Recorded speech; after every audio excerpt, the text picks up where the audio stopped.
Ang katanungan ko po ay ganito. Tatanong ko sa inyo. My question is, Itatanong ko lang ho. I just want to ask. Tatanong ko lang po kung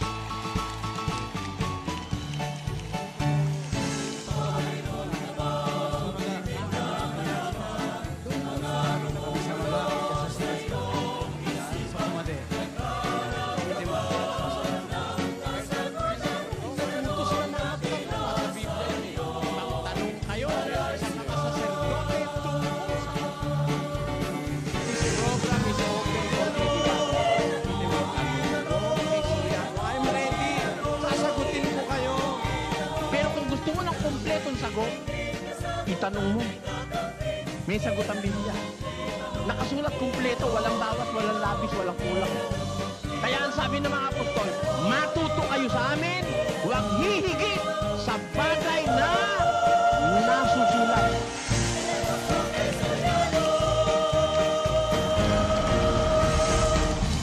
Magandang gabi kay Brad Daniel sa Apalit at magandang araw sa lahat ng mga kapatid sa buong Kapuluan. Maswerte po ako na napili ako sa magtatanong kay Brad Eli na napapakinggan ko po siya simula pa nung June 2014. So yung pagkakataon ko po na to, meron po akong tanong. Bago po yung tanong ko, sasabihin ko, sasalaysay ko muna sandali, nag-aayon sa aking tanong. Meron po akong kapatid na namali ng landas, na bumalik siya sa magandang asal sa pamamagitan ng relihiyon ng Mormons. So, ang tanong ko po, ano po ang medyo malapit na relihiyon sa iglesia ng Diyos? Ang una ko pong tanong. Ang pangalawa ko pong tanong, yung failure po, dahil po ba sa maling relihiyon o kulang siya sa pananampalataya? Yun lang po, Brad Eli. Alam nyo kapatid, dapat i-classify po yung failure na sinasabi nyo. What failure? Because there are people who can be considered successful but are spiritually bankrupt. Failure. Meron pong ganun eh. And that is one truth that we have to accept. It is a truth. Apokalipsis 3:17. Sapagkat sinasabi mo, ako'y mayaman at nagkamit ng kayamanan at hindi ako nangangailangan ng anuman at hindi mo nalalamang ikaw ang aba at maralita at dukha at bulag at hubad. Ipinapayo ko sa iyo na ikaw ay bumili sa akin ng gintong dinalisay ng apoy, upang ikaw ay yumaman, at ng mapuputing damit, upang iyong maisuot, at upang huwag mahayag ang iyong kahiyahiyang kahubaran, at ng pangpahid sa mata, na ipahid sa iyong mga mata, upang ikaw ay makakita. Kapatid, meron tao, ang sabi ng Apokalipsis, sabi niya, ako'y mayaman, hindi ako nangangailangan ng anuman. Pero ang assessment sa kanya ng Diyos, he is spiritually bankrupt. Sabi kasi ng Diyos, hindi mo nalalaman na ikaw ay aba, maralita, dukha, bulag, at hubad. In spite of the fact na ang paniwala niya, he is fulfilled. He have everything in life. But the God, the most powerful God who knows everything in a person, says, you are wretched, you are miserable, poor, blind, and naked. Sa 18, sabi niya, I counsel thee to buy of me gold tried in the fire, that thou mayest be rich, and white raiment, that thou mayest be clothed, and that the shame of thy nakedness do not appear, and anoint thine eyes with eye salve, that thou mayest see. You see, merong mga tao considered as victorious or successful, but spiritually, they are bankrupt. Kaya yung sa tanong mo kapatid, yung failure ba, nanggagaling saan? Sa kulang sa pananampalataya o yung dahil po ba yan, sabi nyo sa tanong nyo. Kaya I want to classify, anong failure po ang sinasabi nyo? Kasi meron tao successful in life in terms of this world but spiritually a failure. Marami pong mga bansa ngayon, kapatid, hindi naniniwala sa Diyos, pero mayayaman. It seems na wala silang problema. Hindi sila naniniwala sa Diyos, pero mayayaman sila. What kind of a failure you want to ask me, sister? Doon sa tanong yung isa, maliwanag sa akin. Sabi nyo, meron kayong kapatid na naligaw na landas, pero natuto ng mabuti sa Mormons. Alam nyo, ang lahat ng relihiyon may pangmukhang mabuti. Kumbaga sa isang stage, may props maganda. Pero yung backstage, kuminsan napakasama. Meron ganun mga stage May props, may dekorasyon sa stage, maganda sa tingin ng manonood, ano? Pero sa likod ng stage, may masasamang practice na nangyayari. Ganyan po ang relihiyon. Lahat ng relihiyon may mabuting pangmukha. Pero pagka pumasok ka sa loob, makikita mo ang bulok, kagaya ng Mormons. Huwag kayong magagalit, kapatid, ano? Ang Mormon as a religion ay naka-camouflage, naka-maskara. Ang loob, pag pinasok mo, pwedeng mag-asawa ng 5, pwedeng mag-asawa ng 10. Kasi yun ang nasa doktrina ng Mormonism. Paano mo sasabihin ito'y tama? Ang sabi kasi ni Kristo sa unang Timoteo, Kapitulo 3, versikulo 2, ganito. Dapat nga na ang obispo ay walang kapintasan, asawa ng isa lamang babae, mapagpigil, mahinahon ang pag-iisip, mahusay, mapagpatuloy, sapat na makapagturo. Ang requirement para sa isang obispo o nagli-leader sa relihiyon.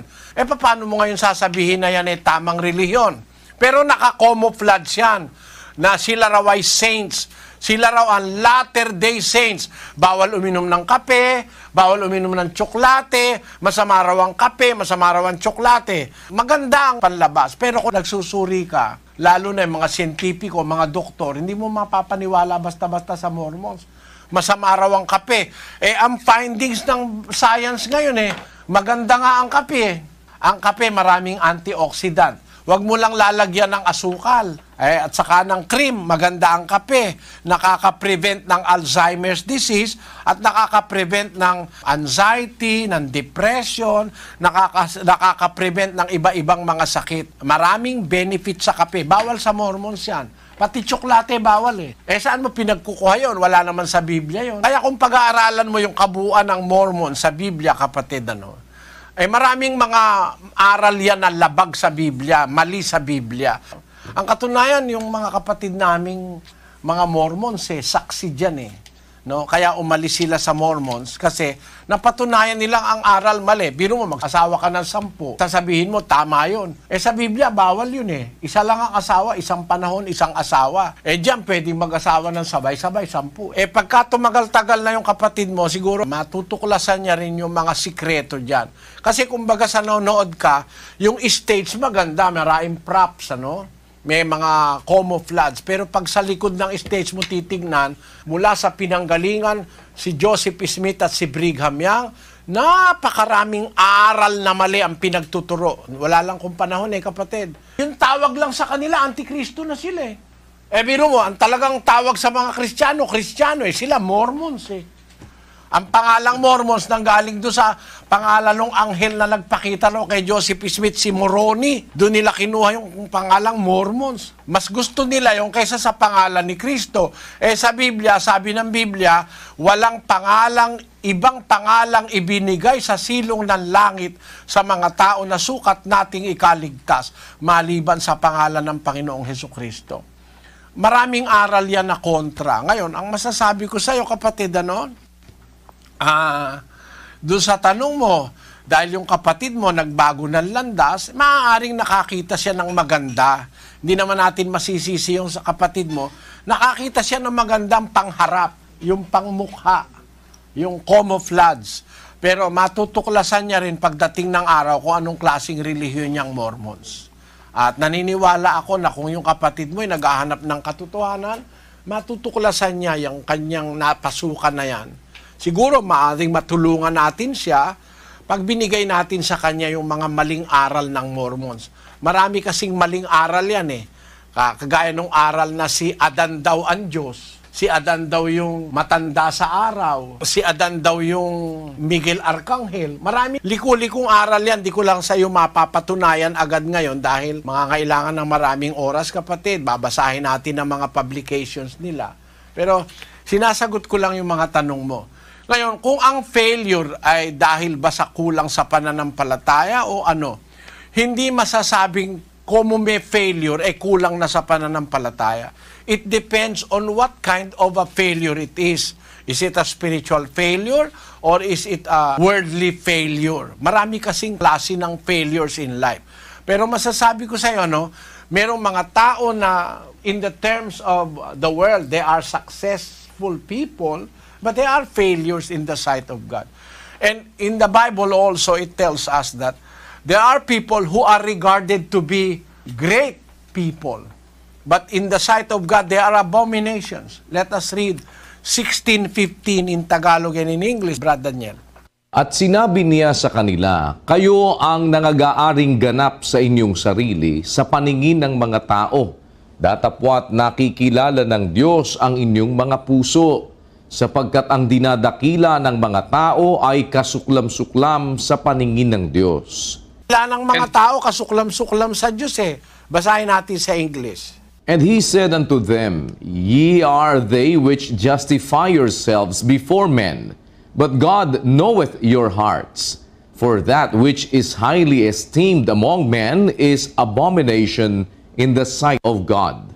Merong kabanalan, kapatid, na pakitang tao lang eh. Kaya yun ang kasuklam-suklam sa Diyos kasi pakitang tao lang eh. Hindi naman tunay na kabanalan. Ganyan po. Kaya maraming iglesia ngayon ganun eh. Tanong nyo sa akin, ano bang malapit na relihiyon na medyo malapit sa iglesia ng Diyos? Wala pong malapit na relihiyon sa iglesia ng Diyos. Nakabukod tangi po yung iglesyang nakasulat sa Biblia. Sa iglesyang nakasulat sa Biblia na iglesia ng Diyos, walang malapit na relihiyon ngayon, pagkalalayo po. Bakit? Dahil sa aral. Ang maraming aral ngayon, imbento ng mga tao, hindi galing sa Diyos. Sana po naunawaan nyo, ibig kong sabihin, kapatid na Evelyn. Naunawaan ko po yun lahat. Dahil yung sa failure po, meron po akong tiyahin na marami po siyang pagsubok na nagpalit po siya ng ibang relihiyon. Kaya naisama ko po siya sa mga tanong. Dahil kung para ho sa akin, ang mga pagsubok, pag binigay po ng Diyos, yun po ay kaya nyo. Basta, ang pananalig nyo po nasa Kanya. Ganon din po, kahit konti, yung nanay ko po is iglesia ng Diyos noong pong una, na iglesia ng Diyos ng Haliging Suhay po. So, ako po, ang Katoliko, medyo nagkahiwalay-hiwalay po kami na yung sinasabing failure, yun nga po ang naano ko sa tiyahin ko. So, sa ngayon pong napapakinggan ko, sa totoo lang ho, marami ho akong natutunan sa Iglesia ng Diyos sa ilang buwan ko pong pakikinig sa inyo. Sana po akong loloobin na mapunta po ako sa lugar na kinalalagyan po ng Iglesia ng Diyos. Maraming salamat po, Brad Eli. Sana po ang inyong pagtuturo ay maglaong pa ng matagal. Salamat po. Salamat po, kapatid na Evelyn. Salamat sa Diyos. Kaawaan ka naman ng Panginoon, kapatid. Yung sinasabi mo na failure nung iyong kamag-anak dahil nagpalit ng pananampalataya. Alam mo, kapatid, hindi natin maia-attribute sa pagpapalit ng pananampalataya yung failure o yung success ng isang tao. Gaya nga ng nakikita natin ngayon, generally speaking, mas maraming successful na hindi naniniwala sa Diyos. Kaya nga dumadami ateista ngayon Ang hindi nalalaman ng tao, si Satanas pwedeng magbigay ng material success sa tao. Nakakapagbigay ng material success sa tao si Satanas. Sa mga taong hindi naniniwala sa Diyos, maaaring pagpalain ni Satanas yun. Dahil si Satanas ay may kapangyarihan. Kaya kung hindi tayo matalino spiritually, baka akala natin tinanong mo sa ating bansa, kapatid, merong isang successful billionaire sa Pilipinas. Ang kanyang kaluluwa ay pinangako niya kay Satanas Nung nag-uumpisa siyang magnegosyo, sabi niya kay Satanas, pag ako nagtagumpay, iyong kaluluwa ko. Ipinagtiwala yung kanyang kaluluwa kay Satanas. Pagka ganun ang gagawin mo, ang mangyayari, yung sinasabi dun sa Zephanias 1:18, pakibasa, kapatid na Daniel. Kahit ang kanilang pilak o ang kanilang gintuman ay hindi makapagliligtas sa kanila sa kaarawan ng kapuotan ng Panginoon, kundi ang buong lupain ay masusupok sa pamamagitan ng apoy ng kanyang paninibugho, sapagkat wawakasan niya, isang kakilakilabot na wakas nilang lahat na nagsisitahan sa lupain. Ang iyong gauge, yung material wealth, you are lost. Kasi sabi ng Diyos kahit ang kanilang pila, kahit ang kanilang ginto, hindi makakapagligtas sa kanila sa kaarawan ng kapuotan ng Panginoon. Kaya sabi ni Kristo sa Mateo, makamtan mo man ang buong sanlibutan. Nasa Marcos din yun. Ano mapapakinabang ng tao? Makamtan man niya ang buong sanlibutan. Hindi Pilipinas lang, buong sanlibutan. Kung mapapahamak naman ang kanyang buhay. Kaya hindi wealth ang pinag-uusapan bilang success. Hindi prestige, hindi honor, hindi glory among men. Ang tagumpay, pwede sa pulubi. Si Lazaro nagtagumpay Hindi siya nagnakaw, nag-aabang lang siya ng mumo na nahuhulog doon sa dulang ng mayaman. Meron pa siyang sakit, di gumagaling. Hinihimuran pa ng mga aso. Baka yung nakahimod na aso na impeksyon na toda si Lazaro, patay. Pero ang sabi sa Biblia, pagkamatay ni Lazaro, dinala siya sa sinapupunan ni Abraham. Yun namang mayaman na hindi man lang siya binigyan ng pagkaing maayos, napunta naman sa paghihirap. Kaya hindi ang success na nasusukat dahil marami kang pera.